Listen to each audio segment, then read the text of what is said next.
காலை வணக்கம். நான் உங்கள் மித்ரா கேஜே. சுவிட்சர்லாண்டில் நம்ம ஏரியாவில் ஹெவி ஸ்னோ ஃபாலிங் போயிட்டு இருக்குது.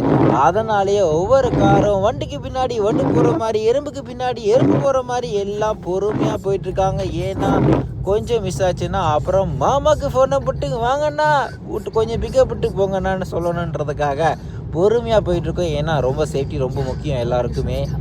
ஸோ இன்றைக்கி ரொம்ப ஹெவி ஸ்னோ. சுவிட்சர்லாண்டில் இருக்கவங்க இன்றைக்கி ஸ்னோ ஃபாலிங்கை சூப்பராக பார்க்கலாம். அதுவும் உங்கள் ஏரியாவில் இல்லைன்னா எங்கள் ஏரியாவில் செம்ம ஸ்னோ ஃபாலிங் ஆகுது. வந்து பார்த்து என்ஜாய் பண்ணுங்கள். எல்லோரும் வாங்க சுவிட்சர்லாண்டுக்கு. கடவுள் கொடுத்த வரங்களில் பெண்கள் மட்டுமில்லை, இது மாதிரி நம்மளுக்கு கண்களை கொடுத்தது காரணமும் இது மாதிரி அழகை பெண்களை மட்டுமில்லை, இது மாதிரி இயற்கையின் அழகையை பார்க்கன்றதுக்கு தான் கடவுள் நமக்கு கண்களை கொடுத்தாரு. அதை நான் பார்க்க கொடுத்து வைத்தது எனக்கு ரொம்பவும் மிகவும் அருமையான ஒரு சந்தர்ப்பம் தான் சொல்லுவேன். வாருங்க சுவிட்சர்லாண்டுக்கு வாங்க. வர்றவங்க எல்லாம் நமக்கு ஒரு ஃபோனை போட்டு வாங்க.